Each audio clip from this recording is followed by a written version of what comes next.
যারা যুক্ত হয়েছো তারা আওয়াজ শুনতে পাচ্ছ কিনা একটু জানাবে। যারা যুক্ত হচ্ছ তারা আওয়াজ শুনতে পাচ্ছ কিনা একটু জানাবে।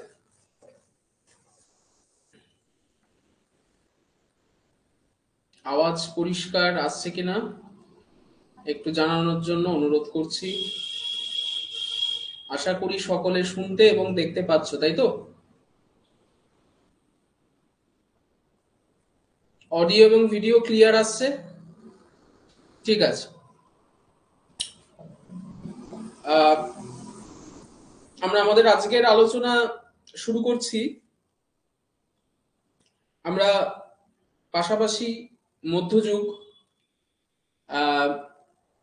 হ্যাঁ, জুনের নেট আদৌ হবে কিনা সেটাই বোঝা যাচ্ছে না, কারণ যেহেতু জানুয়ারিতে একটা নেট কন্ডাক্ট করা হয়েছে, একটি বছরে 3টি নেট এখনো অবধি হয়নি। তো যদি জুনে না হয়, ডিসেম্বর বা নভেম্বর এরকম নাগাদ হওয়ার একটা সম্ভাবনা তো থাকছেই। তো সেটা এখন অবধি যা খবর নতুন সিলেবাসে হবে।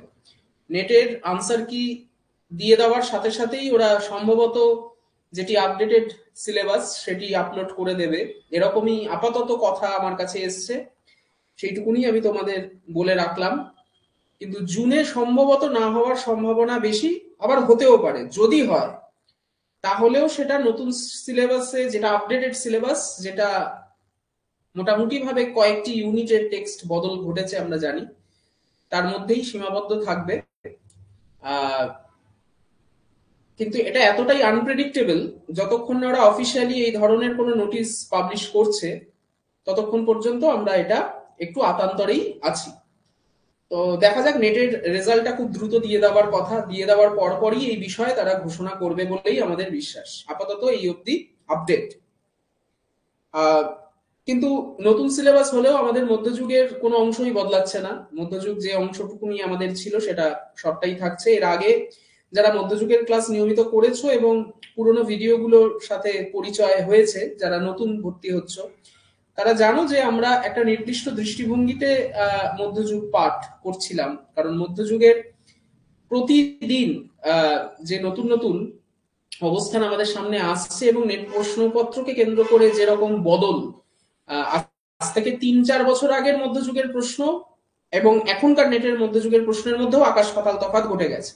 ফলত আমাদের প্রত্যেকটা টেক্সটের ক্ষেত্রে কিছু কিছু পাঠ পদ্ধতির একটু নব্য রূপায়ণ বা নব্য দৃষ্টিভঙ্গি বলে আমরা যে লেকচার সিরিজের নাম দিচ্ছি, সেই জায়গাটা আমাদের প্রয়োজনীয়তা অনুভব করছি। এবং সেখান থেকেই আমরা যতটা সহজে, যতটা এই সময়ের মধ্যে আমরা নেটের প্রশ্নের উপযোগী আলোচনা করতে পারি বা নেটের উপযোগী প্রশ্নকে আনসার করার মতো করে আমাদের পড়াশোনাটা এগোয়, সেই চেষ্টাই আমরা করব। তাই চর্যাপদ নিয়ে অলরেডি 4টি ভিডিও কার্যত আমাদের চর্যাপদের ফোল্ডারের মধ্যেই তোমরা প্রাপ্ত হবে। তার মধ্যে একটা বেসিক মেথড আছে, চর্যাপদ আমরা কিভাবে করব সেই বেসিক মেথডটা তো আমরা, যারা নতুন স্টুডেন্ট তারা তো জানবেই, যারা পুরনো স্টুডেন্ট তারাও একটু নতুন ভাবে বর্তমানে জানবে। কয়েকটা বদল আমরা সরাসরি উল্লেখ করব পথ পাঠের ক্ষেত্রে। কারণ আবার বলে দিচ্ছি, চর্যাপদের ক্ষেত্রে নেটের যে প্রশ্ন আমরা দেখতে পাচ্ছি বিগত 1-2 বছরের মধ্যে, সেখানে কিন্তু একেবারেই সরাসরি লাইন তুলে তত্ত্ব জিজ্ঞেস করার জায়গা থেকেও যেমন প্রশ্ন হচ্ছে, তেমনি একটা শব্দ, একটা একটা কমপ্লিটলি শূন্য স্থান পূরণ করার জায়গা থেকেও প্রশ্ন হচ্ছে। কিন্তু এই দুরকম প্রশ্নের ক্ষেত্রেই আমাদের পথটাকে খুব ভালো করে বুঝতে হতো। এবং রূপক, যে রূপকগুলোকে আমরা নির্মাণ করেছিলাম, যারা পুরনো ক্লাস করেছো তারা জানো, একটা নির্দিষ্ট রূপকের সাপেক্ষে আমরা চর্যাপদ এতদিন পড়তাম।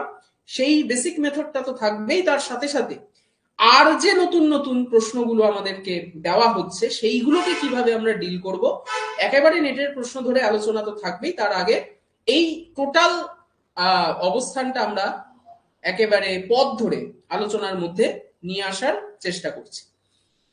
প্রথম কথা হচ্ছে যে চর্যাপদ যে পাঠ, যার আমরা আজকের নাম দিয়েছি নব্য দৃষ্টিভঙ্গি, এই মর্মে এইটা আমাদের কাছে নতুন কোনো বিষয় তো নয়, বরং বহুদিন ধরে বহু চর্চিত একটা বিষয়। আমরা বিভিন্নভাবে বিভিন্ন রকম ভাবে এই চর্যাপদ পাঠের মধ্যে নিজেদেরকে নিয়োজিত করেছি, কিন্তু বারবার এই কথাটা যে ফিরে আসে যে নেটের মতো করে, নেটের প্রশ্নানুযায়ী চর্যাপদ কিভাবে পড়বো, পুরোটাই কি মুখস্থ করব, এই প্রশ্নটা যে বারবার ভাবে তোমরা করো, সেখানেই একটা বেসিক মেথডের পাশাপাশি কতগুলো দিক সম্পর্কে আমরা বুঝে নেব। আমাদের লক্ষ্য হচ্ছে লাইভ ক্লাসগুলোতে এই কনসেপ্ট মেকিং এর জায়গাগুলোকে তুলে ধরা এবং কনসেপ্ট মেকিং এর জায়গাগুলোর সাথে নিজেদেরকে রিলেট করানো, যাতে করে আমরা এরপর যে অংশটা পড়বো সেটা তথ্যাকারে, মেটেরিয়াল আকারে এবং মক টেস্ট গুলো দেবো, সেইখানে যাতে নেটের উপযোগী অবস্থান আমাদের কাছে তৈরি হয়ে যায়। তাই তোমাদের কাছে অনুরোধ, এই লাইভ ক্লাসগুলো অবশ্যই একটু গুরুত্ব সহকারে করবে, কেবলমাত্র রেকর্ড ভিডিওর ওপর নির্ভর করবে না। লাইভ ক্লাসগুলো সরাসরি করাটা অত্যন্ত প্রয়োজনীয় একটা দিক।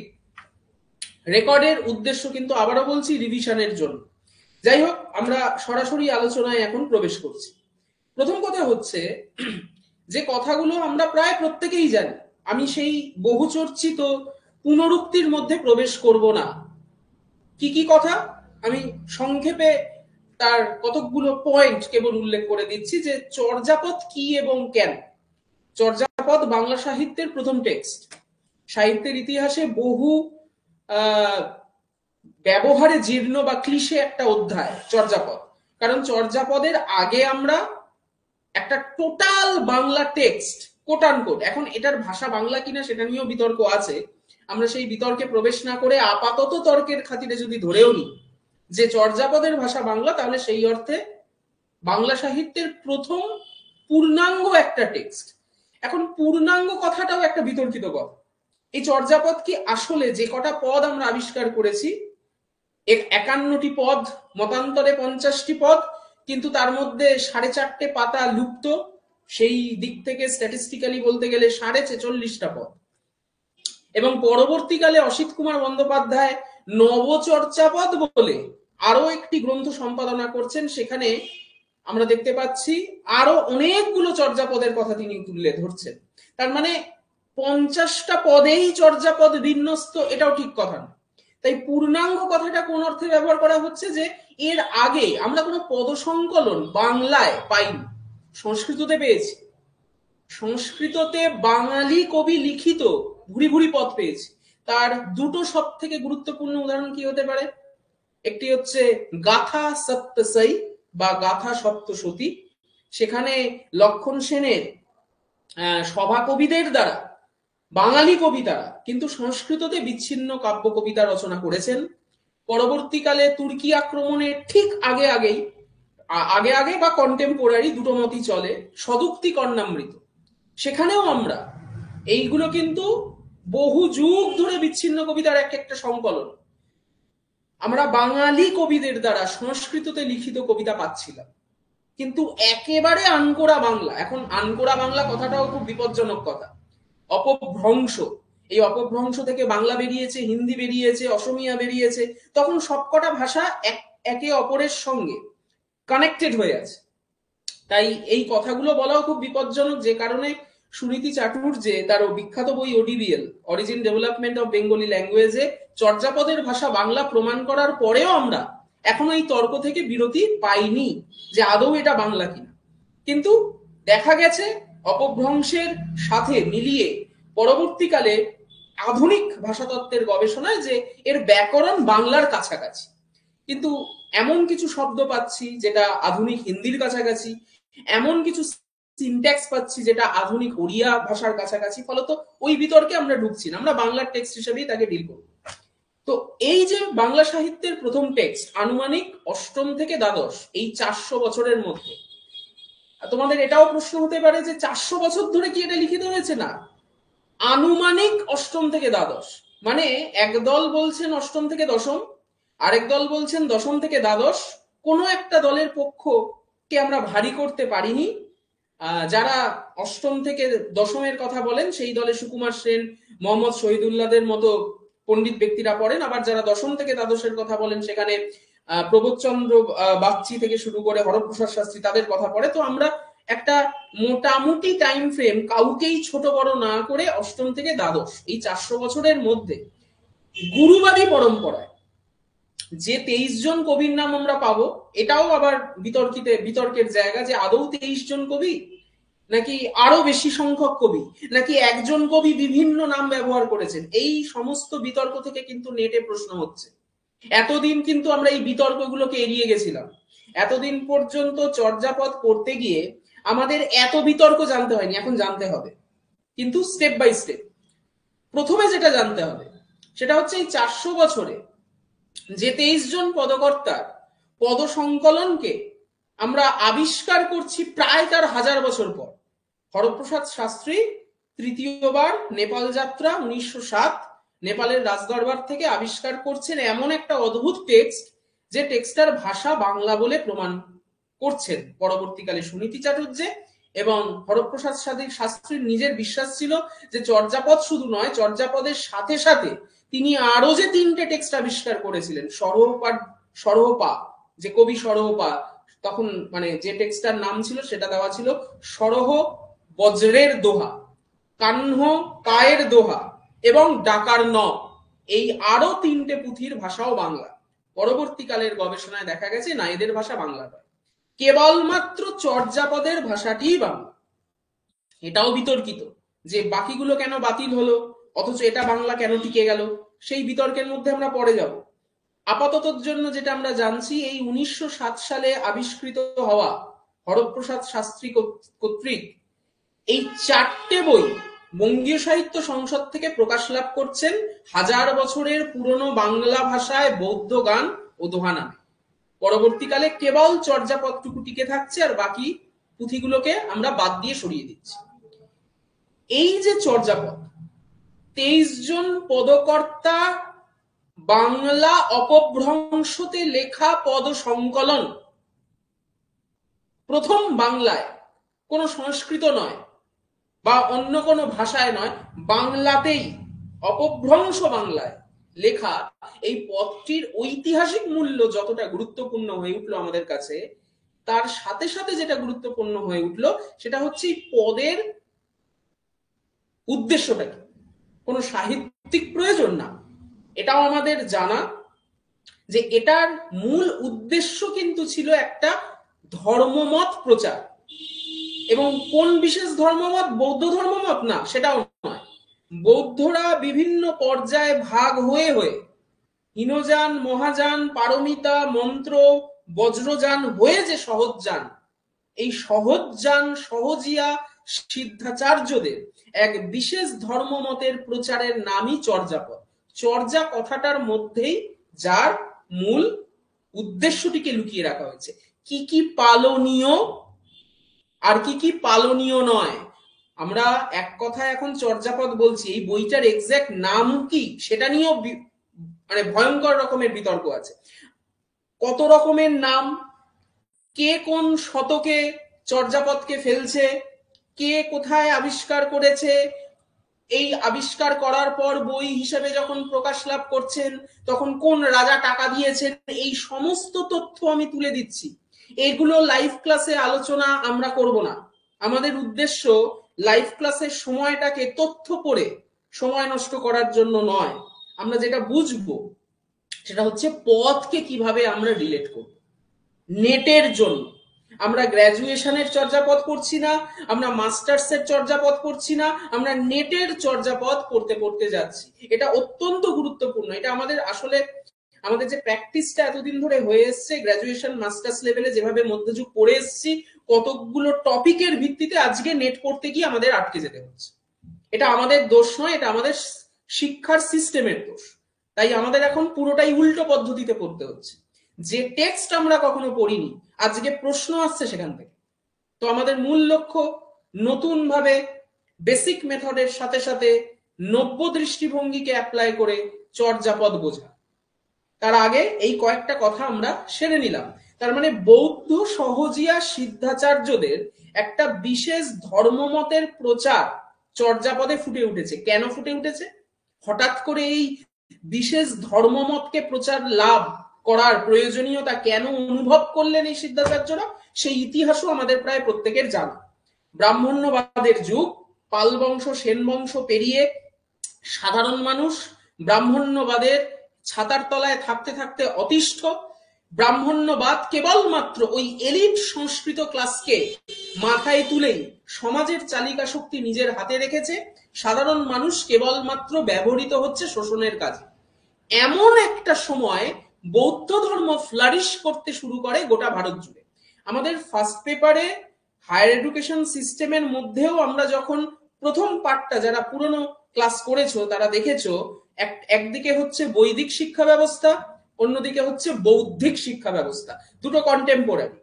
এই বৌদ্ধিক কালচার অনেক বেশি সাধারণ মানুষের উপযোগী কতগুলো সিস্টেমকে প্রডিউস করতে করতে যায়, এবং তাদের মূল লক্ষ্যই কি হয়?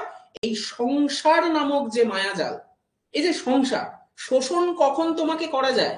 যখন তুমি সংসারের মধ্যে আষ্টে পৃষ্ঠে বেঁধে আছো, যখন তুমি হ্যালুসিনেট করছো সংসারের মধ্য থেকে, তোমার মাথার মধ্যে ঢুকিয়ে দেওয়া গেছে কতগুলো অ্যাপারেটাস, স্টেট অ্যাপারেটাস, তখনই কিন্তু তোমাকে শোষণ করা যায়। তখন তুমি রাষ্ট্রকে প্রশ্ন করো না, তখন তুমি সংসারকে প্রশ্ন করো না, তুমি সব মেনে নাও। এই মেনে নেওয়ার রাজনৈতিক চক্রান্তের বিরোধী অবস্থান থেকেই বোধিসত্ত্বাবস্থা বা নির্বাণ লাভ হয়ে উঠেছিল বৌদ্ধ ধর্মমতের মূল প্রচার। কিন্তু গৌতম বুদ্ধ যখন তিরোধান হলেন, তখন আমরা দেখতে পারলাম অন্যান্য রাজনৈতিক দলের মতো এই বৌদ্ধ ধর্মেও একটা গোষ্ঠীদ্বন্দ্ব দেখা দিয়েছিল। এই গৌতম বুদ্ধের অনুগামীদের একদল বলেছিল এই মুক্তি লাভ বা নির্বাণ, সোজা কথায় সংসার, এই মায়াজাল থেকে ছিন্ন করে নিজেকে জানা, আত্মনং বৃদ্ধি, এই শব্দটা আমরা ব্যবহার করি, সেটার মূল উদ্দেশ্য হচ্ছে তুমি শুধু নিজেকে জানো তাহলেই হবে, অপরকে নিয়ে তোমার মাথা ব্যথা নেই। যে দল কেবল শুধুমাত্র নিজেদের এই নিজেকে জানার তত্ত্বে বিচার করতে করতে বৌদ্ধ ধর্মকে একটা তাত্ত্বিক অবস্থানে নিয়ে গেল, তারা একটু সংকীর্ণ, তারা একটু হীন জায়গায় পৌঁছে গেল অচিরেই। তাদের নাম পেলাম আমরা হীনযান। আর যারা নিজের মুক্তির সাথে সাথে অন্যান্য আর পাঁচজন তোমার চারপাশে থাকা বাকিদের মুক্তির কথাও ভাবতে বললেন, তারা একটু মহান হলেন, তারা নাম পেলেন মহাযান। এই মহাযান পরবর্তীকালে পারমিতা, পারমিতা মানে 9টা বিষয়, বিজ্ঞান, উপনিষদ, অনেকগুলো পরপর বিষয় আছে, এই 9টা বিষয়ের অধ্যয়নের মধ্য দিয়ে নির্বাণ লাভের পথকে দেখানোর চেষ্টা করলেন। কিন্তু সাধারণ মানুষ এই কঠোর পড়াশোনার একটা প্র্যাকটিসের সঙ্গে নিজেকে রিলেট করতে পারলো না। তখন তাদের জন্য এই মহাযানী পারমিতার থেকে বেরিয়ে এলো আরো একটা দল, যাদেরকে আমরা নাম দিলাম মন্ত্র নয়। মন্ত্র মানে মন্ত্র উচ্চারণ। যখন থেকে মন্ত্র উচ্চারণটা এই দলটা গজিয়ে উঠলো বৌদ্ধ ধর্মে, তখন থেকে এই তান্ত্রিক যোগাচার পদ্ধতি, দেহবাদী বিভিন্ন আচার সর্বস্বতা বৌদ্ধ ধর্মে ঢুকতে শুরু করলো। তখন আরো এক দল ভয় পেল যে বৌদ্ধ ধর্মের যে সফিস্টিকেটেড নেচার, সেটা এই মন্ত্রের আগমনে ক্ষতিগ্রস্ত হচ্ছে। তখন তারা কি করলো?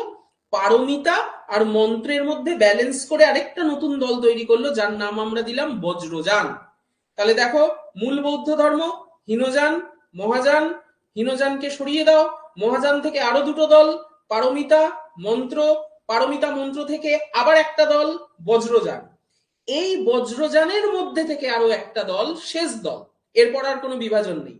এই শেষ দল একদম প্রান্তিক সাবল্টান মানুষদের এই সাংসারিক মুক্তির লক্ষ্যে যে তত্ত্বটা প্রচার করতে শুরু করলো, সেটা হচ্ছে তোমার মুক্তির মূল উপায় তোমার শরীরের মধ্যে আছে। জন্মের সহিত জাত যা, তাই সহজাত। জন্মের সহিত আমরা কি জাত হই, কি প্রাপ্ত হই? এই শরীর বা দেহ। তোমার এই দেহের মধ্যেই মুক্তির পথ।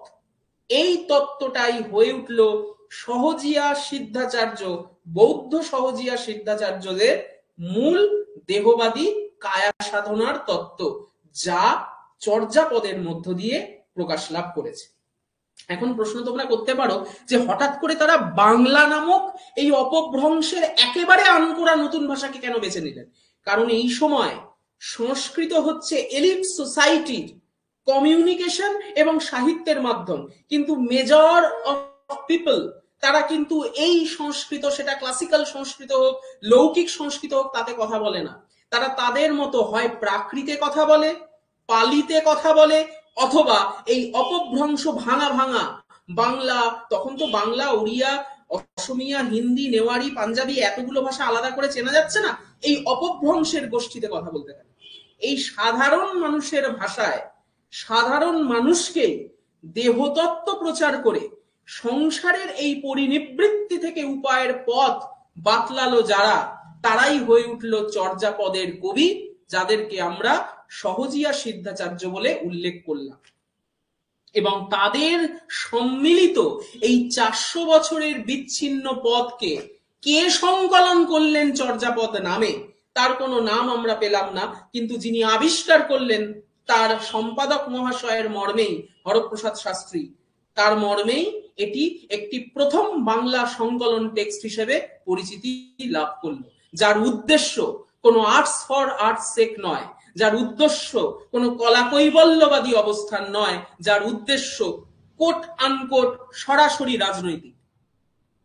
গোটা মধ্যযুগের সাহিত্য আসলে দাঁড়িয়ে আছে একটা বিশেষ রাজনৈতিক কাঠামোর ওপর, এবং এই রাজনৈতিক কাঠামোর একটা দিকে আছে কনস্ট্যান্ট, সেই ছোটবেলার অঙ্কের কে কে আমরা যে কনস্ট্যান্ট করতাম, সেই কনস্ট্যান্ট কে তে দাঁড়িয়ে আছে ব্রাহ্মণ্যবাদ, আর তার বিপরীতে কখনো সহজিয়া বৌদ্ধরা, যার ফলশ্রুতি চর্যাপদ, কখনো বৈষ্ণবেরা, যার ফলশ্রুতি শ্রীকৃষ্ণ কীর্তন থেকে বৈষ্ণব পদাবলী, অথবা একেবারে আনকোড়া বাঙালি হিন্দু ব্রাহ্মণ, কিন্তু সংস্কৃত বা এলিট ব্রাহ্মণ নয়, তার ফলশ্রুতি অনুবাদ সাহিত্য, মঙ্গল সাহিত্য, এবং মুসলিমরা, ইসলামরা আসার পর রোম্যান্টিক প্রণয়।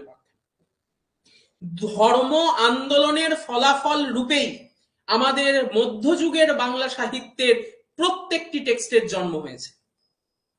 এবং চর্যা কথাটার অর্থ তিয়াসা জিজ্ঞাসা করছো, তার অর্থ হচ্ছে পালনীয়। আচর্য চর্যাচয়, কি কি পালন করা উচিত, চর্য পালনীয়, কি কি আমাদের আচরণ, আমাদের ব্যবহারিক প্রকল্প হওয়া উচিত, তার কতগুলো বিধিনিষেধ। সোজা কথায় কি কি করলে তুমি এই সংসার নামক মায়াজাল থেকে মুক্তি পাবে। তার আগে মায়াজালটাকে বুঝতে হবে। সংসার কেন মায়াজাল, সংসার কেন আমাদের কিভাবে ম্যানিপুলেট করে, সেটা বুঝতে হবে। কিন্তু এটার অর্থ দয়া করে তোমরা এটা ভেবো না, অনেকেই এটা ভুল ভাবো, চর্যাপদের পদকর্তারা কোনোদিন সংসারকে ত্যাগ করে সংসারের এই মায়াজাল ছিন্ন হওয়ার কথা বলেনি। এরা কোনোদিন সন্ন্যাস নেওয়ার, গ্রহণ করার কথা বলেনি। সংসারের মধ্যে থেকে সংসারের ম্যানিপুলেশন কাটিয়ে একটা কাউন্টার ন্যারেটিভ তারা তৈরি করতে চাইছিল, যেখানে প্রান্তিক মানুষের উত্থান, সাবল্টান মানুষের উত্থান সম্ভব। ব্রাহ্মণ্যবাদ কি করেছিল, তারা এই সাধারণ মানুষের মাথার উপর দাঁড়িয়ে এলিট সোসাইটি যারা, এবং এমনকি রাজারাজরা, তাদেরও মাথার উপর ওই বিশেষ দৈব ভাষা, সংস্কৃত, ক্লাসিক্যাল একটা একটা জনরা মাথার উপর চাপিয়ে দিয়ে সমাজ পরিচালনার ভার নিজেদের হাতে তুলে নিয়েছিল। সাধারণ মানুষের কোনো সম্মতির প্রশ্ন সেখানে ছিলই না। এই বিকল্প পথ সাধারণ মানুষের যখন হাতিয়ার হয়ে উঠতে লাগলো, তারা যখন এই চক্রান্তগুলো বুঝতে শুরু করলেন, সংসারের মায়াজাল মানে কিন্তু এই রাজনৈতিক চক্রান্তটা, এই ব্রাহ্মণ্যবাদী রাজনৈতিক চক্রান্তের একটা লুপ হোলের মধ্যে যে সাধারণ মানুষ আটকে আছে, এই রাজনৈতিক কাউন্টার ন্যারেটিভটা যখন থেকে দিতে শুরু করলেন বৌদ্ধরা, তখন তো বিপদ বাড়ল বাবা ব্রাহ্মণ্যবাদের। ব্রাহ্মণ্যবাদ প্রথম সরাসরি আক্রমণের সম্মুখীন তুর্কিরা আসার পর হয়নি, তার অনেক আগে বৌদ্ধদের দ্বারা হয়ে গেছে। অথচ আমরা সাহিত্যের ইতিহাস পড়ি কিভাবে, অথচ আমাদের সাহিত্যের ইতিহাসের প্রায় প্রত্যেকটা বইতে লেখা আছে কিভাবে তুর্কিরা এলো, 150 বছর অন্ধকার যুগ আমাদের মাথার উপর নেমে এলো, চর্যাপদের পুঁথি নিয়ে আমরা পালিয়ে তিব্বতে চলে গেলাম, তারপর হরপ্রসাদ শাস্ত্রী সেখানে গেলেন, চর্যাপদ আবিষ্কার করলেন, বাংলা সাহিত্যের প্রাচীন যুগের জন্ম হলো, ইত্যাদি ইত্যাদি, ব্লা ব্লা ব্লা। এটা একেবারেই ঠিক কথা না। কারণ রমেশচন্দ্র যদুনাথ সরকার যে তালিকা দিয়েছিল সেই সময়, বাংলায় কোনো টেক্সট পাওয়া না গেলেও সংস্কৃততে প্রায় 25 থেকে 27টা বই, শুধু সাহিত্যের বই নয়, ব্যাকরণের বই, শাস্ত্রের বই, এমনকি সদুক্তি কর্ণামৃত সংকলন হচ্ছে বটুধর দাস কর্তৃক এই তুর্কিরা আসার পরই। তাহলে আমরা কি করে বলতে পারি সাহিত্যের ইতিহাসের অন্ধকার যুগ? এই যে মিথ গুলোকে তৈরি করা হয়েছে, এটাও একটা ব্রাহ্মণ্যবাদী রাজনৈতিক কালচার। এর প্রথম বিরোধিতার সম্মুখীন হয়েছিল তারা কখন? যখন বৌদ্ধরা, সাধারণ মানুষকে যদি তুমি একবার এটা বুঝিয়ে দিতে পারো, এই রাজনৈতিক চক্রান্তের মায়াজালটাকে যদি ধরিয়ে দিতে পারো, তারা তো প্রশ্ন করবে তোমার, কেন এতদিন চণ্ডীর পুজো হলো না? লৌকিক স্তরে চণ্ডী, মা মনসা, ধর্ম ঠাকুর এতদিন ধরে পূজিত হওয়ার পরেও কেন মঙ্গল কাব্যের যুগ অবধি আমাদের অপেক্ষা করতে হলো? আমাদেরকে স্বপ্ন দেখতে হলো যে ভাই এইবার আমার মঙ্গল গান গা, না হলে তোদের অমঙ্গল হবে। এটা তো একটা থ্রেট কালচার। মঙ্গল কাব্য তো বেসিক্যালি বাংলা সাহিত্যের প্রথম থ্রেট কালচার। সে তো এসে স্বপ্ন দেখিয়ে আসলে ভয় দেখিয়েছে যে উল্টোটাই সত্যি, তুই যদি আমার গুণগান না গাস তাহলে তোর অমঙ্গল হবে। মনসা কি করে? মনসার পুজো না দিলে গোটা নন্দন কানন জ্বালিয়ে দেয়। চণ্ডী কি করে? তার গুণগান না গাইলে, তার পুজো না দিলে ধনপতির সপ্ততরী ডুবিয়ে দেয়। এগুলো তো আসলে একটা থ্রেট। কারা দিচ্ছে এই থ্রেট? হিন্দু বাঙালি ব্রাহ্মণরা, কারণ তাদের জমি হারিয়ে গেছে। বৌদ্ধদেরকে তারা কাউন্টার করতে পেরেছিল, তুর্কিদেরকে তো তারা পারলো না। তুর্কিদেরকে পারেনি বলেই তারা আরেকটা নতুন ন্যারেটিভ চালিয়ে দিল, অন্ধকার যুগ। কাদের অন্ধকার যুগ? হিন্দু বাঙালি ব্রাহ্মণদের অন্ধকার যুগ। তাই মঙ্গল কাব্যের জন্ম। যে দেবী চণ্ডী, দেবী মনসা এতদিন ধরে পূজিত হতো, 1350 পরবর্তী সময়ে গিয়ে আমাদেরকে মঙ্গল কাব্যের জন্ম দিতে হচ্ছে। কারণ তখন সাধারণ মানুষ দলে দলে, হয় স্বেচ্ছায় না হলে বলপূর্বক ইসলাম ধর্ম গ্রহণ করতে শুরু করে দিয়েছে। বৌদ্ধরা যেটা শুরু করেছিল করতে পারেনি, কারণ বৌদ্ধরা তো পেশি শক্তির বিনিময়ে সাধারণ মানুষকে নিজের দলে টানবে না। বৌদ্ধরা একটা একটা তত্ত্ব প্রচার করেছে, তোমার দেহের মধ্যেই লুকিয়ে আছে সমস্ত সরঞ্জাম, তোমার দেহের মধ্যেই আটকে আছে আসলে পঞ্চেন্দ্রিয়ের অবস্থান। এই পঞ্চেন্দ্রিয় তোমাদেরকে ভুলিয়ে রাখে প্রতি মুহূর্তে। এই পঞ্চেন্দ্রিয়ের মায়াতেই তুমি সংসারের মায়াজালে আটকে থাকো আর ভাবো যে তুমি খুব সুখী। এই যে সুখের তত্ত্ব, এই সুখের ন্যারেটিভটাকে প্রথম কাউন্টার করে চর্যাপদের পদকর্তারা। এবং ব্রাহ্মণ্যবাদ যখন এটা বুঝতে পারে, তখন তো তারা বাবা ছেড়ে দেবে না। ব্রাহ্মণ্যবাদ যখন বুঝতে পারে যে ভেতরে ভেতরে নিশ্চয়ই এমন কিছু আছে যেগুলো এটা আর 5টা পদের মতো নয়। প্রথম দিকে তারা কি ভেবেছিল? চর্যাপদের পদকর্তারা এত বুদ্ধিমান যে যাতে এটা সাধারণ মানুষ বুঝতে পারে, এবং সেই মানুষরাই বুঝতে পারে যারা এই পথের প্রতি, তাদের জন্য কতগুলো কোড ওয়ার্ড ব্যবহার করেছে। ধমন চমন, চাঁদ সূর্য, শাশুড়ি ঘুমিয়ে পড়ছে, শ্বশুর ঘুমিয়ে পড়ছে, বধুর কানের দুল চুরি যাচ্ছে, মদ বানানো হচ্ছে। বাচ্চার্থের দিক থেকে এই পদগুলোর তো কোনো অর্থ নেই। আমি যদি চর্যাপদ গোদা বাংলায় পড়ি, কা তরু বড় পঞ্চবিড়াল চঞ্চল চিয়ে পৈঠ কালো, এর তো বাচ্চার্থকে যদি আমি দাঁড় করে, এর তো কোনো বেসিক কোনো সেন্স ক্রিয়েট করে না। গাছের 5টা ডাল তোমার চঞ্চল চিত্তে কালকে প্রবিষ্ট করে, এর অর্থ কি? Doesn't make any sense. তেমনি ভাবে ব্রাহ্মণ্যবাদ যখন প্রথম এই টেক্সটগুলো হাতে পায়, তখন তারাও এর কোনো সেন্স বার করতে পারেনি। কতটা বুদ্ধিমান চর্যাপদের পদকর্তারা, ইচ্ছে করেই এই ভাষার জন্ম দিয়েছিলেন। ভাষার জন্ম দেয়নি, এই কোড ওয়ার্ড গুলোর জন্ম দিয়েছিলেন, যাকে আমরা সন্ধ্যা ভাষা বলি। সন্ধ্যা ভাষা বলে তো কোনো ভাষা হয় না, আলো আধারির যে ভাষা, অর্থাৎ বাইরের একরকম অর্থ, ভেতরের আরেক রকম অর্থ। বাইরের বাচ্চার্থ একটা ননসেন্স, অনেকটা ওই আবল তাবলের ছড়ার মতো কতগুলো অ্যাবসার্ড অবস্থান তৈরি করছে। দুলি দুহি পিঠা ধারণা না যায়, রুখের তেন্তুলি কুম্ভীরে খাও। বাংলা করলে কি দাঁড়ায়? মাদি কাছিমের দুধ দহন করা হচ্ছে পাত্রে, উতলে উঠছে, আর গাছের তেঁতুল কুমিরে খাচ্ছে। এর মানে কি? এরকম ভয়ঙ্কর অ্যাবসার্ড ছড়ার মানে কি? কোনো অর্থ নেই। ব্রাহ্মণ্যবাদও প্রথম দিকে একে খুব গুরুত্ব দিতে চায়নি, কিন্তু যখন তারা বুঝতে পারলো যে না, এর ভেতরে ভেতরে আরো গুড়ার্থের কোনো একটা রাজনৈতিক তত্ত্ব, একটা ম্যানিফেস্টো তারা সাধারণ মানুষের মধ্যে ছড়িয়ে দিতে সক্ষম হচ্ছে, তখনই তারা অত্যাচার আরম্ভ করলো। তুর্কিদের আসার অনেক আগেই ব্রাহ্মণ্যবাদের অত্যাচারে চর্যাপদের পুঁথি নিয়ে পালিয়ে যেতে হয়েছিল চর্যাপদের সহজিয়া সিদ্ধাচার্যদের। এবং তাদের সেফ হাউস কোথায়? পালিয়ে তারা যাবে কোথায়? বাংলাদেশ না। পালিয়ে তারা যাবে কোথায়? আরাকানে না। তাদের বৌদ্ধদের সেফ হাউস কি? মুসলিমদের সেফ হাউস সপ্তদশ শতাব্দীতে ছিল আরাকান, রোসাং, যেটা বর্তমানের মায়ানমার। আর চর্যাপদের পদকর্তাদের সেফ হাউস কি তখনকার দিনে? তিব্বত। কোথায় পালিয়ে গেল? তিব্বত। সায়নিকা বলছো প্রথম ধ্বনিকাব্য বলা যেতে পারে। হ্যাঁ, ধ্বনিকাব্য আসলে মানে বলা যেতেই পারে, আমরা এভাবে বলছি না। আসলে এটা একটা প্রথম আধুনিক কবিতা। চর্যাপদ কার্যত বাংলার প্রথম কাব্যের টেক্সট, আবার প্রথম বাংলা আধুনিক টেক্সট। কিরকম ভাবে আধুনিক, যারা তোমরা ওল্ড স্টুডেন্ট আছো, এর আগের ক্লাস করেছো, তারা জানো। এখন নতুন ভাবে আরেকটু ভাবে জানবে, আর যারা একদম আনকোড়া নতুন প্রথম করছো এই ক্লাসগুলো, তারা গোটাটাই জানতে পারবে যে চর্যাপদের পদে এই ননসেন্স রাইমের অন্তরালে কি অদ্ভুত আধুনিক দার্শনিক দৃষ্টিভঙ্গিকে তারা জুড়ে দিতে পেরেছে। এবং এই কাউন্টার ন্যারেটিভ একাধারে রাজনৈতিক, একাধারে ফিলোসফিক্যাল, একাধারে তাত্ত্বিক, একাধারে ধর্মীয়, বৌদ্ধরা সাধারণ মানুষের মধ্যে ছড়িয়ে দেওয়ার চেষ্টা করছে।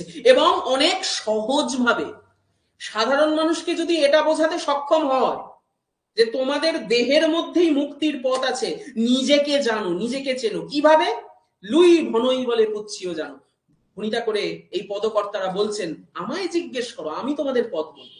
সেই পথটার নামই সাধন তত্ত্ব বা কায়া সাধনা, যেটা চর্যাপদের প্রতিটা পদে 23 জন পদকর্তা, তাদের মতো এমনও আছে এক একজন পদকর্তার 8টা 13টা করে পদ আছে, বা 4টে করে পদ আছে, বা 3টে করে পদ আছে।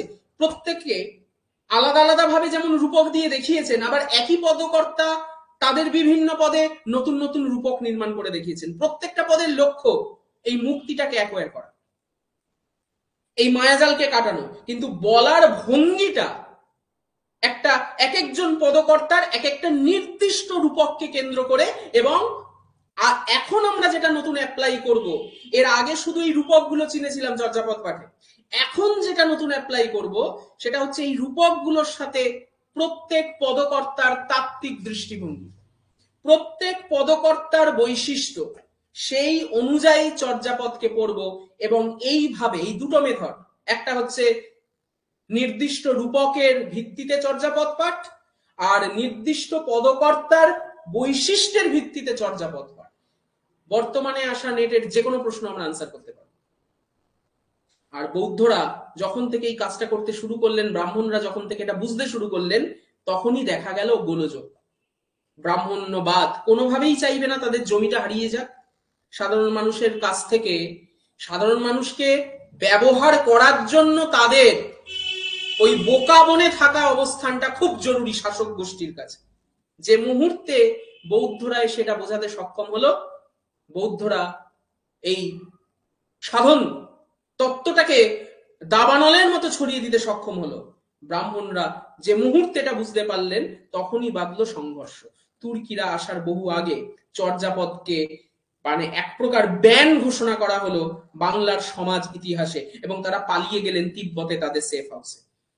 হরপ্রসাদ শাস্ত্রী এই গোটা রাজনীতিটাকে অনুধাবন করেছিলেন। রাজেন্দ্রলাল মিত্র খানিকটা আংশিকভাবে অনুমান করেছিলেন, কিন্তু যোগ্য সেই যিনি এই রাজনীতিটাকে অনুধাবন করে বারবার নেপাল গেলেন। এই প্রশ্নটা তো খুব বড় যে হরপ্রসাদ শাস্ত্রী এত জায়গা থাকতে নেপালের রাজদরবারে 4 বার গেছেন কেন? কারণ তার বারবার মনে হচ্ছে এই তান্ত্রিক রিচুয়ালটার সাথে কোথাও প্রাচীন বাংলার একটা সম্পর্ক আছে, এই বৌদ্ধিক তান্ত্রিকতার সাথে কোথাও একটা বাংলার, প্রাচীন বাংলার সমাজ সাহিত্যের যোগ আছে। 3 বারের বার 1907-এ গিয়ে যখন তিনি আবিষ্কার করলেন, তার ওই রাজনৈতিক গবেষণা, ওই ন্যারেটিভটাকে বোঝার গবেষণাটা সার্থকতা লাভ করলো। আমরা বাংলা সাহিত্যের প্রথম টেক্সট পেলাম। এবং তারপর 1202-3 সালে যখন তুর্কিরা এলো, তারা তো বাবা বৌদ্ধদের মতো অত পড়াশোনা, দেহ, দর্শন এসব নিয়ে মাথা ঘামায় না। তারা এলো, বলা হয় যে 19 জন এলো, একটা ক্রিকেট টিম নিয়ে আলাউদ্দিন খিলজি এলেন, লক্ষণ সেনের সবাই ঢুকে পড়লেন, সাইফ আলী খানের বাড়িতে ওই দুষ্কৃতির ঢোকার মতো ঢুকলেন, ছোড়াছুড়ি লাগালেন, লক্ষণ সেন হার স্বীকার করলেন, তারপর থেকে ইসলামী যুগ শুরু হয়ে গেল। আরবান লেজেন্ড, কিংবদন্তি, সব কথা সত্য নয়, কিন্তু যেটা সব থেকে, যেটা মিথ্যেও নয়, যেটা অনুমান সাপেক্ষ শুধু নয়, যার প্রামাণিকতা সমস্ত ইতিহাসবিদ স্বীকার করে গেছেন, যে এরপর থেকে ব্রাহ্মণ্যবাদ একটা সরাসরি, যে চ্যালেঞ্জের প্রাথমিক রূপটা বৌদ্ধরা দার্শনিক ভাবে দিতে সক্ষম হয়েছিল, এখন ফিজিক্যালি বলপূর্বক পেশি শক্তির মুখোমুখি হলো ব্রাহ্মণ্যবাদ। 150 বছর তারা বাংলায়, বাঙালি ব্রাহ্মণরা আর কিছু লিখতে পারলেন। শ্রীকৃষ্ণ কীর্তনের কথা আমরা একদম একটা ওই আদি মধ্যযুগের ফার্স্ট টেক্সট হিসেবে বলি, এবং তারপর আর কোনো টেক্সট নেই। তারপর আবার 1350-এ মঙ্গল কাব্য, মনসা মঙ্গলের জন্য আমাদের অপেক্ষা করতে হয় কানাহরি দত্ত। মাঝখানে 150 বছর বাংলায় আর কিছু লেখা হলো না। তার মানেই কি সাহিত্যের অন্ধকার যুগ বলতে পারি? বাংলায় যে লেখা হবে না সেটা তো খুব স্বাভাবিক। ব্রাহ্মণ্যবাদ এর আগে বাংলা নিয়ে ভেবেছিল? ব্রাহ্মণ্যবাদ ওই সময় অপভ্রংশ বাংলায় চর্যাপদের লোকেদেরকে তো তাড়িয়ে ছেড়েছিল, যে এই ভাষায় কথা তো বলা যাবেই না এবং সাধারণ মানুষকে বলানো যাবে না। তাদের কাছে সংস্কৃতই তো সব। এখন যেমন হিন্দি, তখনকার দিনে সংস্কৃতই সব। ফলত তারা বাঙালি একদম এই প্রান্তিক মানুষের অপভ্রংশর মুখের ভাষা নিয়ে কোনোদিন ভাবিত হয়নি। হঠাৎ করে 150 বছর পর তারা অনুধাবন করলো, এই তুর্কিদের সঙ্গে তো আমরা পেরে উঠছি না। সাধারণ মানুষ তো দলে দলে স্বেচ্ছায় বা বলপূর্বক সবাই ইসলাম ধর্ম গ্রহণ করছে, আমাদের অস্তিত্ব কোথায় থাকবে? তাদেরকে মঙ্গল কাব্য তৈরি করতে হলো। স্বপ্ন দিয়ে হিন্দু বাঙালি ব্রাহ্মণ কবিদেরকে এটা বলাতে হলো যে আমি স্বপ্ন দেখেছি যে আমাদের অভিভাবক কারা? এই আল্লাহ না, আমাদের অভিভাবক ওই চণ্ডী, ওই মনসা, ওই ধর্ম ঠাকুর, যারা এতদিন ধরে পূজিত হতো প্রান্তিক বাঙালি সমাজে, কিন্তু এতদিন আমরা তার দিকে ফিরেও তাকাই। এখন তাকাচ্ছি। এখন সাধারণ মানুষকে বোঝাতে হবে যে বাবা এদেরকে পুজো কর, এদের গুণগান গা, ওই ইসলাম আল্লাহ আশিক মাসুক সুফিবাদ নিয়ে মেতে থাকিস না, ওরা তোর অভিভাবক নয়। ঘর বাপসি একটা রাজনৈতিক ন্যারেটিভ তৈরি হলো, যার নাম মঙ্গল কাব্য। তাহলে বৌদ্ধরা যে কাজটা শুরু করেছিল, তুর্কিরা এসে ব্রাহ্মণ্যবাদের এই রাজনৈতিক ন্যারেটিভের আরেকটা নতুন মাত্রা যোগ করেছিল, যেখানে 150 বছর আমরা চর্যাপদের পর শ্রীকৃষ্ণ কীর্তন হয়ে আর কোনো বাংলা টেক্সট পেলাম না। হয়তো খুঁজলে প্রচুর প্রচুর সংস্কৃত গুচ্ছ কবিতা বা সংস্কৃত গুচ্ছ টেক্সট আমরা মানে চাইলেই পেতে পারবো। সদুক্তি কর্ণামৃতের সংকলনের কথা তো আমরা বললাম। এছাড়াও বহুবিধ ব্যাকরণ বই, বহুবিধ সংস্কৃত শাস্ত্রের বই লেখা হচ্ছে, কিন্তু সাধারণ মানুষের কাছে তার কোনো ইম্প্যাক্ট নেই। তুর্কিরা আসার আগেও এই বইগুলোর কোনো ইম্প্যাক্ট তাদের জীবনে ছিল না। তুর্কিরা আসার পর হলো না, বরং সাপে বড় হয়ে তারা ইসলাম ধর্ম গ্রহণ করে, ইসলামের কিন্তু একটা বড় নেচার ছিল, তারা কিন্তু এই হায়ারার্কি স্ট্রাকচারটা প্রথম থেকে মেনটেন করতো না। পরে গিয়ে ইসলামদের মধ্যেও একটা হায়ারার্কি তৈরি হয়েছে, উচ্চ জাতের মুসলিম, নিম্ন জাতের মুসলিম, কিন্তু যখন তারা প্রথম এসছে সেখানে কিন্তু তারা সবাই সমান। তো তোমাকে যদি একটা নতুন বিকল্প পথ দেওয়া হয়, তুমি কোনটা চুজ করবে? খুব স্বাভাবিকভাবেই তুমি ওই বিকল্প পথটাই বেছে নেবে, যেখানে তুমি এলিটদের দ্বারা শোষিত হও না। ব্রাহ্মণ্যবাদ প্রথম থেকেই হায়ারার্কি মেনটেন করে এসছে, বেদ থেকে শুরু করে তাদের, বেদ তো তাদের কাছে হয়ে উঠেছে ওটার একটা গাইড বুক। হায়ারার্কি মেনটেন করা, ব্রাহ্মণ্যবাদ ইকুয়াল টু হায়ারার্কি, এবং শুধুমাত্র অন্য জাতের প্রতি হায়ারার্কি নয়, নিজেদের জাতের মধ্যেও হায়ারার্কি। উচ্চ শ্রেণীর ব্রাহ্মণ, নিম্ন শ্রেণীর ব্রাহ্মণ। রবীন্দ্রনাথ ঠাকুর তার যে আদিপুরুষ পিরালি ব্রাহ্মণ, নিম্ন শ্রেণীর, কারণ তাদের দুজন ভাই মুসলিমদেরকে বিয়ে করেছিল, তাদেরকে জাতচ্যুত করা হয়। ফলত ব্রাহ্মণদের মধ্যেও আবার অনেকগুলো হায়ারার্কি আছে। এই সমস্ত হায়ারার্কিকে ভেঙে দিয়ে প্রথম সবাইকে এক ছাতার তলায় আহ্বান জানিয়েছিল কিন্তু এই সহজিয়া, এবং তাদের গুরু কোনো অবস্থান, কোনো তাত্ত্বিক অবস্থানে মানে প্রচন্ড তোমাকে সেটাকে নিয়ে প্র্যাকটিস করতে এরকম নয়, গোটাটাই খুব সহজ সাধনার মধ্যে, শরীর কেন্দ্রিক।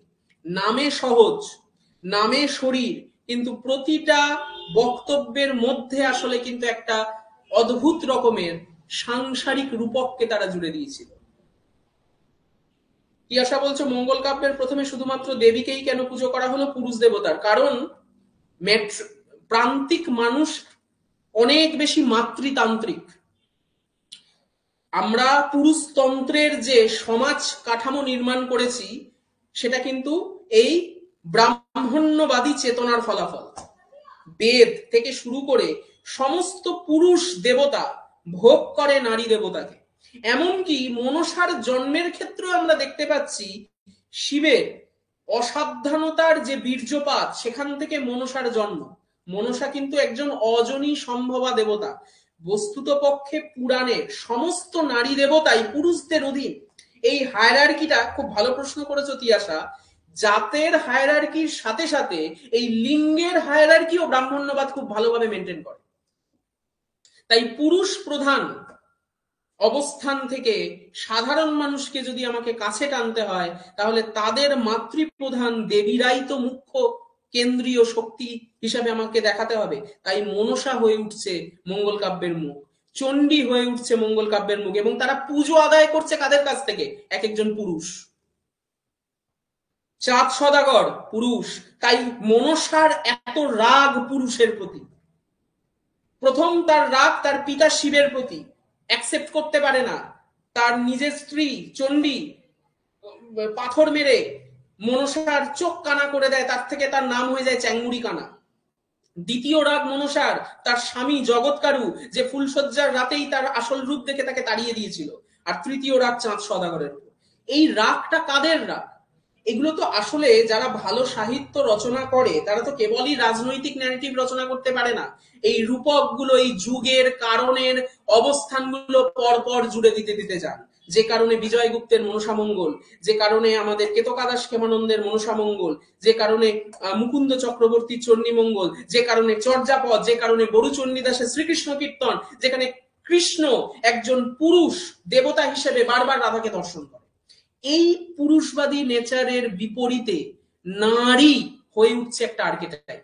চর্যাপদে দেখো প্রত্যেকটা রূপকের কেন্দ্রে আসলে কিন্তু এক একটা স্ত্রী, ফিমেল জেন্ডারকে স্থাপনা করা হয়েছে। আমরা পরপর এই পারিভাষিক শব্দগুলোর মধ্যে একটু ঢুকে যাই। যে পারিভাষিক শব্দগুলো আমরা অলরেডি জানি, যে পারিভাষিক অবস্থানগুলো আমরা অলরেডি জানি, তাহলে এতক্ষণের আলোচনায় এটা আমরা ক্লিয়ার করতে পেরেছি আশা করি, যে এটা একটা কাউন্টার পলিটিক্যাল ন্যারেটিভ। বাই হুম? বৌদ্ধ সহজিয়া সিদ্ধাচার্য। কেন?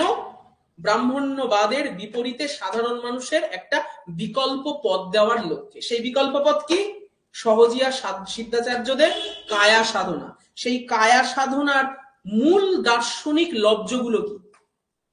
এটাও অনেকে জানো, এটাও বহুবার আলোচনায় তোমরা কখনো না কখনো জেনেছো। তিনটি প্রধান এলিমেন্ট আমাদের শরীরে।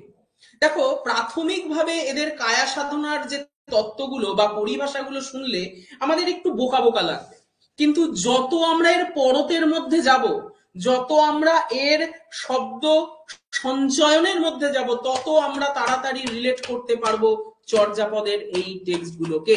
তাই এই পরিভাষাগুলোর মূল রূপক অর্থকে সামনে রেখে চর্যাপদগুলোর রূপক আর কবি বৈশিষ্ট্যকে সামনে অ্যাপ্লাই করে আমরা পদগুলোকে বোঝার চেষ্টা করছি। এর আগে কেবলমাত্র রূপকের সাহায্যেই পদ পাঠ করেছি।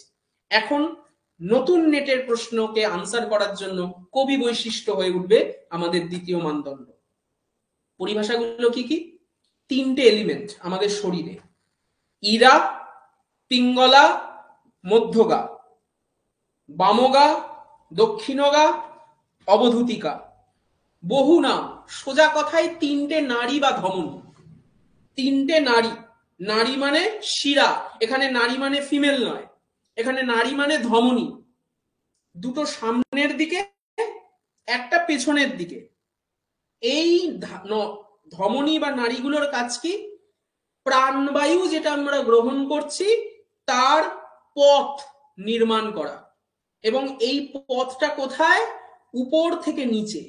আমি নিঃশ্বাস নিচ্ছি, ইনটেক করছি, শ্বাসবায়ু এই দুটো নাড়ির মধ্য দিয়ে নিম্নাভিমুখী শ্বাসবায়ু নিচের দিকে প্রবাহিত হচ্ছে। দেখো একটা ছোট বিজ্ঞান আছে, তখনকার দিনে তারা শরীর ব্যবচ্ছেদ শিখেছিল কিনা জানি না, কিন্তু তাদের এই চিন্তার পিছনে যে একটা ভয়ঙ্কর রকমের বিজ্ঞান আছে আমরা তাকে অস্বীকার করতে পারবো না।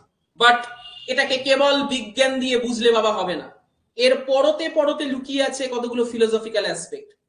এই দুই নারীর মধ্য দিয়ে প্রাণবায়ু নিচের দিকে যাচ্ছে, এই কথাটার অর্থ কি?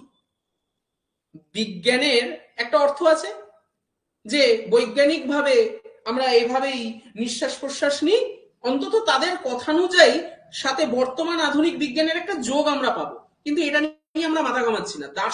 দর্শনটা কি? প্রতিদিনের অভিজ্ঞতা। নিঃশ্বাস মানে কি? নিঃশ্বাসের মধ্য দিয়ে আমরা কি লাভ করছি? প্রতিদিনের অভিজ্ঞতা। এই যে আমি টানছি, আমি একটা অভিজ্ঞতা লাভ করছি, সেই অভিজ্ঞতাটা হচ্ছে বিষময়। প্রতিদিনের সংসারের অভিজ্ঞতা আমাদেরকে ক্রমাগত নিচে নামাচ্ছে, আমরা হীন হচ্ছি, আমরা স্বার্থপর হচ্ছি, আমরা কেবলমাত্র নিজেদের কথা ভাবছি এবং অন্যের অধিকার হরণ করছি। আমরা হয়ে উঠছি অচিরেই সমাজের শত্রু, আমরা হয়ে উঠছি নিজেদেরই গণশত্রু। সংসার প্রতিদিন আমাকে এই সমস্ত কিছু আয়োজনের বৃত্তে রেখে বিচার চাওয়াতে ভুলে যাচ্ছে। আমরা ভাবছি আমরা তো সুখে আছি, ওই মানুষটার ক্ষতি হোক না। আমরা প্রতিদিন নিচে নামছি। প্রাণবায়ু এই দুটো নারীর মধ্য দিয়ে যে ক্রমাভিমুখী ভাবে নিচের দিকে নামছে, নিচের দিকে নামছে, আমরা আসলে হীন হচ্ছি, নীচ হচ্ছি, এবং আমাদের এই বোধটাও নেই। আরো ভয়ঙ্কর, সেই মানুষটা আরো ভয়ঙ্কর যে নিচে নামছে, তার ওই বোধটাও কাজ করে না। এই আমরা, তুমি, আমরা সকলে, আমরা প্রত্যেকে ভয়ঙ্কর ভয়ঙ্কর, কারণ আমাদের অনেকেরই এই বোধ নেই যে আমরা কেন নিচে নামছি। তারা বলল এটাকে আগে জানো, তুমি যে নিচে নামছো প্রতিদিন এটা জানো, মানে শ্বাসবায়ু যে তোমাকে প্রতিদিন নিম্নাভিমুখী করছে এটা বোঝো। বুঝে কি করো? তাকে আটকাও, প্রাণবায়ুকে রুদ্ধ করো। আবার বলছি একটা বিজ্ঞান, বর্তমানে যদি তুমি আধুনিক বিজ্ঞান অনুযায়ী ভাবো যে এটাও হয়, আমাদের যখন প্রচন্ড অ্যাংজাইটি হয়, প্রচন্ড চঞ্চল হয়ে যায়, আমরা ব্রিদিং এক্সারসাইজ করে আগে নিঃশ্বাসকে আটকাই, তারপর একটা বড় শ্বাস দিয়ে রিলিজ করি। এই যে যখন রিলিজ করি, মনে হয় না ভেতরের সমস্ত বিষ, যেগুলো অভিজ্ঞতা, যেগুলো আমাকে চঞ্চল করছিল, আমার অ্যাংজাইটির কারণ ছিল, আমি বার করে দিলাম, একটা ডিটক্সিফিকেশন হলো। হয়তো অনেকটা সেইভাবে তারা বলল তুমি যে প্রাণবায়ুটাকে ইনটেক করছো, সেই প্রাণবায়ু একটা বিষ হিসাবে তোমাকে বারবার একটা একটা বিষময় অবস্থানে নিয়ে যাচ্ছে, তুমি তাকে আটকাও, প্রাণবায়ুটাকে আটকাও, রুদ্ধ করো। রুদ্ধ করে কি করবো? যে দুটো নারীতে এই প্রাণবায়ু নিচের দিকে নামছিল, তাকে আটকে তুমি এই পেছনের যে নারী, মধ্যগা, অবধূতিকা, অনেকগুলো নাম আছে, আমি জাস্ট একটু ছোট্ট করে বোর্ডে এই লব্জগুলোকে দেখিয়ে দিচ্ছি, তোমরা অনেকেই জানো, তবু জাস্ট একবার রিকল করে দেওয়ার জন্য। সামনের দিকে এই দুটো নারী ক্রস পজিশনে তারা কল্পনা করলেন যে নারীর মধ্য দিয়ে, যে ধমনীর মধ্য দিয়ে শ্বাসবায়ু নিচের দিকে নামছে, তাকে আটকে, তাকে রুদ্ধ করে পিছনের দিকে আমাদের যে শির দ্বারা, যাকে আমরা মধ্যগা বলছি, মানে তাদের ভাষায় মধ্যগা বলছি, তাতে ট্রান্সফার করে ওপরের দিকে তোলে। তাদের এই কায়া সাধনার নাম, আরেকটা নাম আমরা পাচ্ছি উল্টা সাধন। চর্যার সহজিয়া সিদ্ধাচার্যদের কায়া সাধনার নতুন একটা নাম আমরা পাচ্ছি, যার নাম উল্টা সাধন। কেন উল্টা?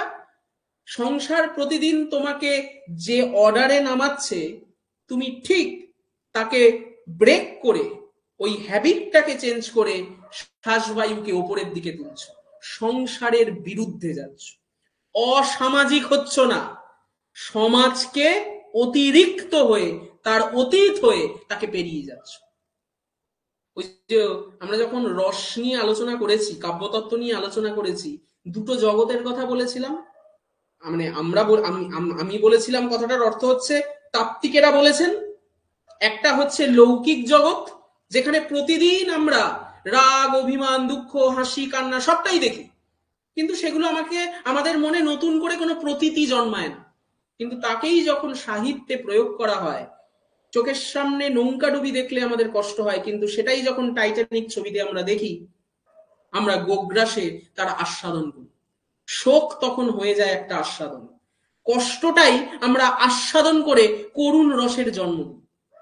তখন ওই জগৎটা কি হয়ে যায়? অলৌকিক মায়ার জগৎ। লৌকিক জগৎ, অলৌকিক। অলৌকিক মানে কি ভুতুরে? না, লৌকিক অতিরিক্ত, এটাও তা। এই জগৎটা হচ্ছে সামাজিক জগৎ, যেটা প্রতিদিন আমাদেরকে নিচে নামাচ্ছে, যাকে তারা এই ইরা পিঙ্গলা, এই দুটো নারীর নাম দিচ্ছে ইরা, পিঙ্গলা। চর্যাপদে পাবো ধমন, চমন। চর্যাপদে পাবো চাঁদ, সূর্য। আরো কি কি নাম পাবো? বামগা, দক্ষিণগা, উপায়রূপিণী, প্রজ্ঞারূপিণী, বহুবিধ নাম। যে কোনো নাম নিয়ে প্রশ্ন হতে পারে। এই দুই নারীর কাজ হচ্ছে সমাজের পথকে নির্দেশ করা। সমাজ আমাদেরকে নিচে নামাচ্ছে, আর এই নারীটা হচ্ছে আমাদের উত্তরণের পথ।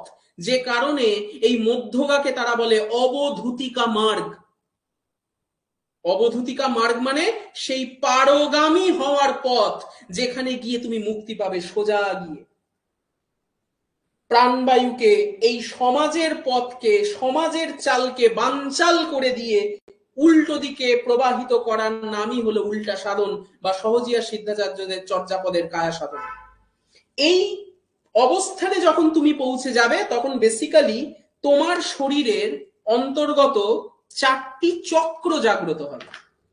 তারা দ্বিতীয় স্টেপে গিয়ে বলছেন, যে মুহূর্তে তুমি প্রাণবায়ুকে আটকে মধ্যগায় ট্রান্সফার করে উল্টা সাধন পদ্ধতিতে ওপরের দিকে তুলবে, সেই মুহূর্তে তোমার শরীরে 4টি চক্রের জাগরণ হবে।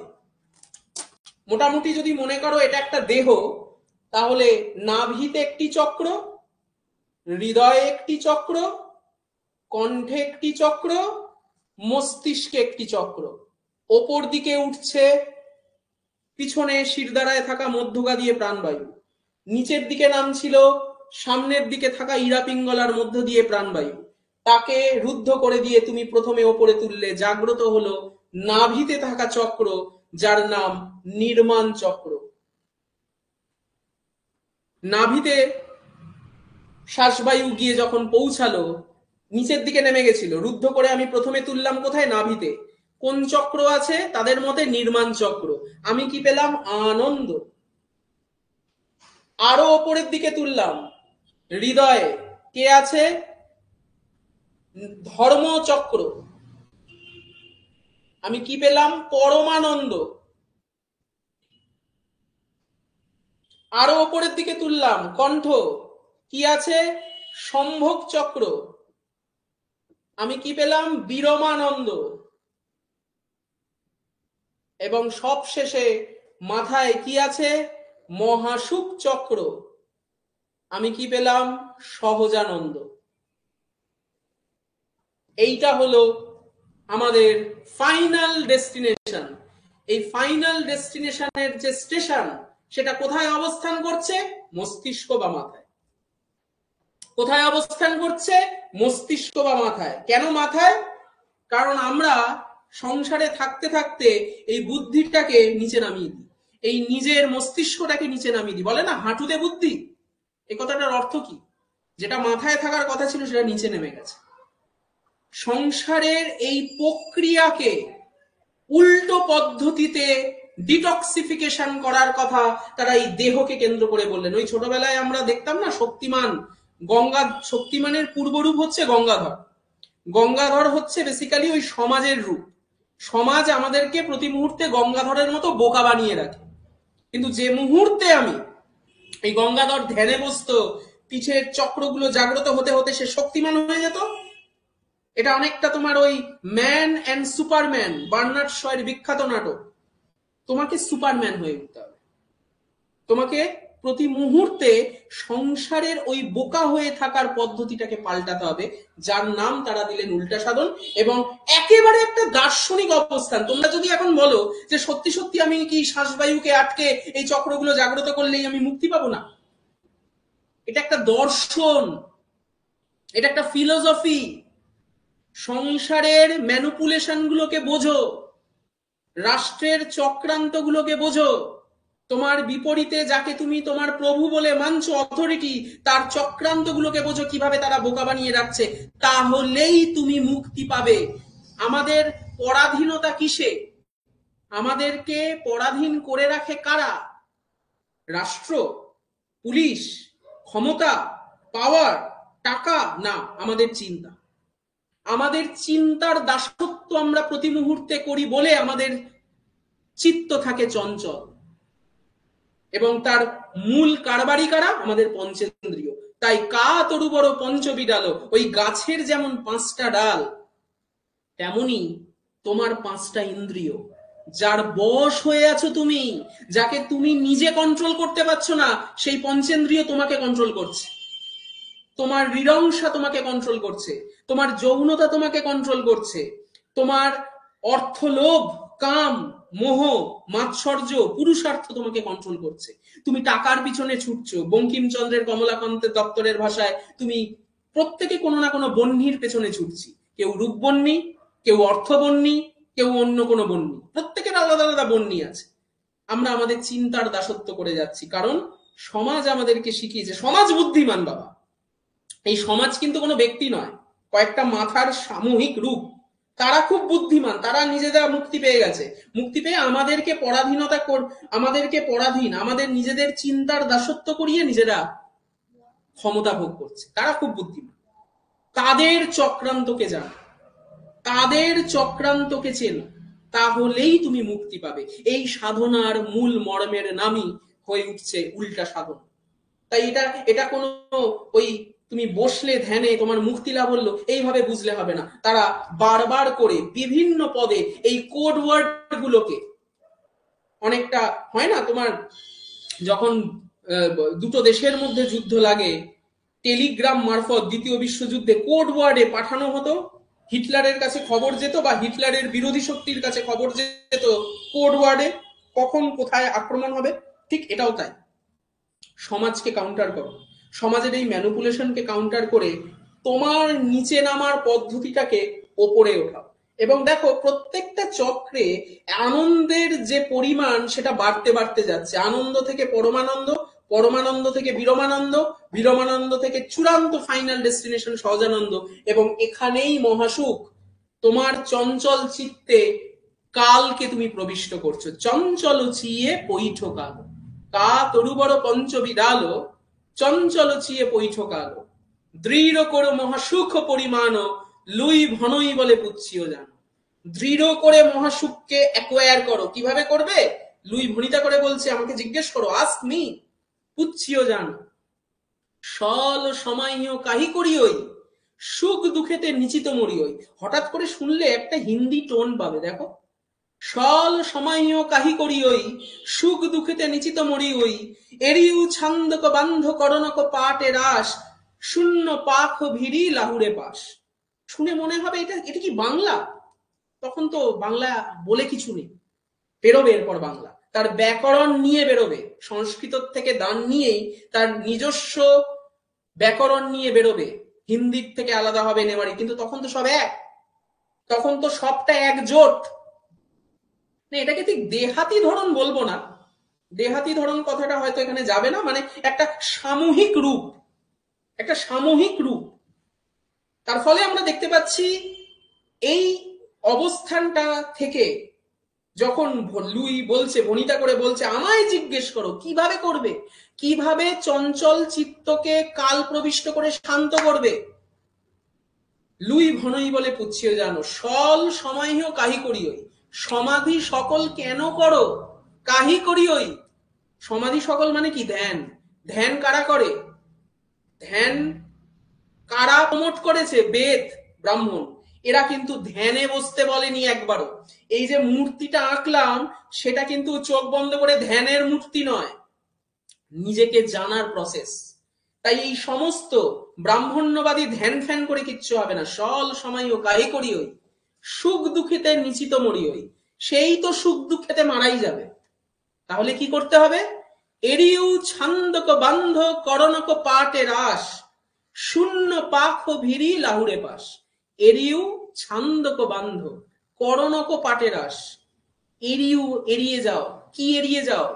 ছন্দের বন্ধন। ছন্দের বন্ধন মানে তোমার ইন্দ্রিয়ের এই পটুত্ব, ইন্দ্রিয়ের কার্যকলাপ, the activities which you are entitled to do, তাকে এড়িয়ে যাও। পঞ্চেন্দ্রিয়র বশীভূত হয়ে সমাজের নিয়ম মেনে তুমি যা যা করছো, যার জন্য তুমি নিজেকে সভ্য মনে করছো, তাকে এড়াও। এড়িয়ে কি করো? শূন্যের পক্ষ নাও। শূন্য পাখ ভিড়ি লাহুরে পাশ। শূন্যের পক্ষ নিয়ে ভিড়ে মিশে যাও, লাহুরে পাশ, ভিড়ে মিশে যাও। এই যে লুই পা প্রথম পদে এই কথাগুলো আমাদের সামনে তুললেন, প্রাথমিক পড়ে আমাদের কি মনে হয়েছিল, এই কি কথা, শূন্য পা, তারপর বলছে ভনই লুই আমহে ঝানে দিঠা ধমন চমন বেনি পিন্ডি বইটা। লাস্ট দুটো লাইনে কি বলছেন, লুই আমহে ঝানে দিঠা, ঝান মানে ধ্যান। লুই বলছে আমি অন্যান্য ধর্মের পদ্ধতি অ্যাপ্লাই করে ধ্যান ট্যান করে দেখেছি, যেটা বলছে না উজ্জ আছে, এসবে কিছু হয় না। তাহলে কি করতে হবে, ধমন চমন বেনি পিন্ডি বৈঠা, ধমন চমন পিড়ি, পিন্ডি মানে পিড়ি, ধমন চমনকে পিড়ি আসন করে বসে নিজেকে জান। কিভাবে জানবে, বিভিন্ন পদকর্তা তাদের মতো করে তাদের বিভিন্ন এলিমেন্টের সাহায্যে এই পদের ব্যাখ্যাগুলো দিতে দিতে গেছে, আমরা জাস্ট কানেক্ট করব। এই যে প্রথম পদটুকু পড়লাম, তার আগে বলে দিই এই পদটা আমরা কোন বই থেকে করব, মানে চর্যাপদের কোটি কোটি বই হয়, তাদের প্রত্যেকের টেক্সট আলাদা আলাদা। কোন টেক্সটটাকে ফলো করব, নির্মল দাসের চর্যাপদ পরিক্রমা। এইটার জন্য এই বইটা থেকে আমরা চর্যাপদের টেক্সট ফলো করব, টেক্সটের লাইনের প্রশ্ন নেটের এই বই থেকেই হবে। কিন্তু বাদবাকি বই যেমন জাহ্নবী কুমার চক্রবর্তী, যেমন হরপ্রসাদ শাস্ত্রী, যেমন নীলরতন সরকার, যেমন সোমেন্দ্রনাথ ভট্টাচার্য, তাদের প্রত্যেকের বই জানবো, তত্ত্ব পড়বো, সব পড়বো, মানে আমি বলবো মেটেরিয়ালে উল্লেখ করব, তোমাদের আলাদা করে এত বই পড়তে হবে না, কিন্তু টেক্সটটা পড়ার জন্য বাড়িতে এই বইটা অবশ্যই রাখতে হবে। লাইনের জন্য এই বই, কারণ বিভিন্ন বইয়ের পদের পাঠান্তর বিভিন্ন রকম। জাহ্নবী কুমারের প্রথম পদের অনেকগুলি শব্দ নির্মল দাসের প্রথম পদের সাথে মিলবে না। তাহলে তোমরা প্রশ্ন করতে পারো যে নির্মল দাসী কেন, কারণ এই বইটাই নেটে টেক্সটের জন্য প্রশ্ন করার জন্য বেছে না। কিন্তু অন্যান্য যে বইতে অন্যান্য যে শব্দ চয়ন আছে পাঠান্তর, সেগুলো কতটুকুনি কি পড়তে হবে আমি বলে দেবো। তার মানে এই যে প্রথম পদটা পড়লাম লুই পায়ের নির্মল দাস থেকে, নির্মল দাসের এই পদটা বললাম, এখন যদি তোমাদের কাছে এই প্রশ্নটা রাখি, যাদের কাছে বই আছে বই আছে, বা যারা শুনেছো তারাই বলো, এই পদটার মধ্যে কেন্দ্রীয় রূপক কোনটা। আমরা কি বললাম, দুটো পদ্ধতি অ্যাপ্লাই করে চর্যাপদ করছি। প্রথম পদ্ধতি রূপকটাকে বুঝছি, এখনকার নব্য দৃষ্টিভঙ্গির দ্বিতীয় পদ্ধতি কবির মানসিকতা বুঝছি। প্রথমে বলো কেন্দ্রীয় রূপকটা কি প্রথম পদের, লুই পায়ের এই প্রথম পদের কেন্দ্রীয় রূপকটা কি মনে হয় যারা পদটা শুনলে। আরেকবার বলে দিচ্ছি পদটা, কা তরু বড় পঞ্চবিড়াল চঞ্চল চিয়ে পৈঠ কাল দৃঢ় কর মহসুখ পরিমাণ লুই ভনই বলে পুচ্ছিও জানো সল সমাহ্য কাহি করি ওই সুখ দুঃখেতে নিচিত মরি ওই এরিউ ছান্দক বান্ধ করণক পাটের আশ শূন্য পাক ভিড়ি লাউড়ে পাশ লুই ভনই বলে আময় ঝানে দিঠা ধমন চমন বেনি পিন্ডি বৈঠা।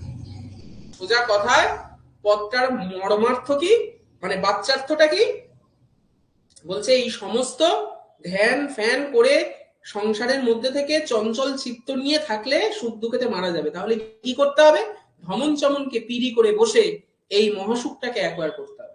এই যদি মূল অর্থ হয় প্রথম পদটা, তাহলে কেন্দ্রীয় রূপকটা কি হবে তোমাদের মতে একটুখানি শেয়ার করো।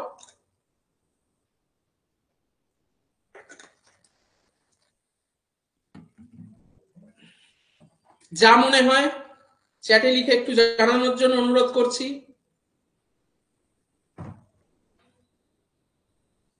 এই পদটির কেন্দ্রীয় রূপক তোমাদের মতে কি, ধমন চমন না, কেন্দ্রীয় রূপক কাকে বলবো, গাছ নয়।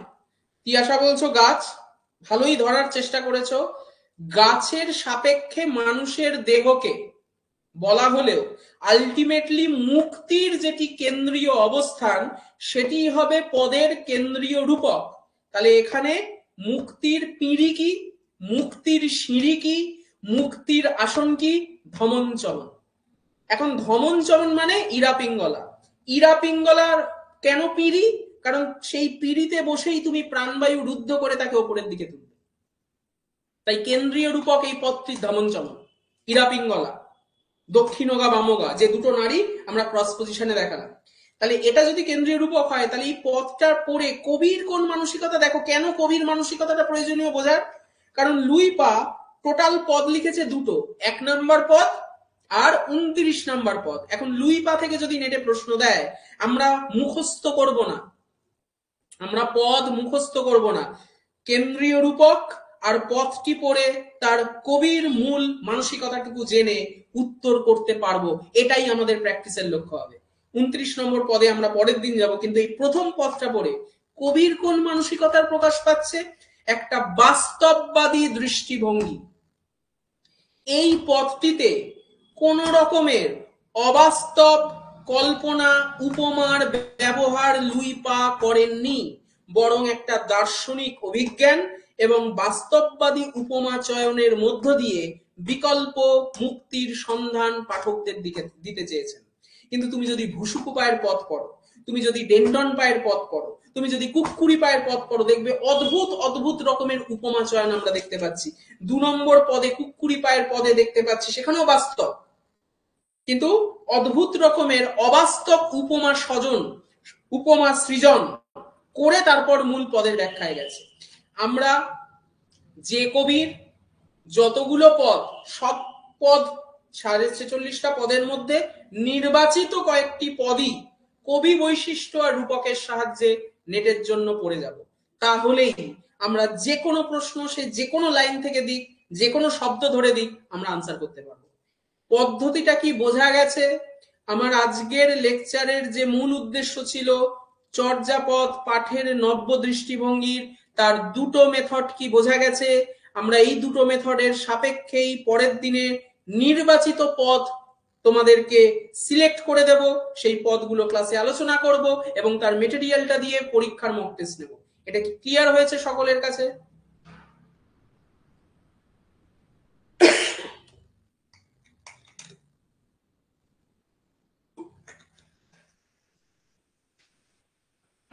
আশা করছি এর আগে আমরা যেভাবে চর্যাপদগুলোকে খুব কঠিন অবস্থানে রেখে মুখস্থ করার জায়গায় যেতাম এবং আদপেই রিলেট না করতে পেরে না মুখস্থ হতো, না মাথায় ঢুকতো, সেই জায়গাটা তোমাদের ক্লিয়ার হতে হতে যাচ্ছে। যারা একেবারে আনকোড়া নতুন, যারা চর্যাপদের এই সাধন তত্ত্ব সেভাবে আগে কখনো পড়ে আসনি, আমি চেষ্টা করছি তাদের উদ্দেশ্যে এই কথাগুলো বিশেষভাবে বলার।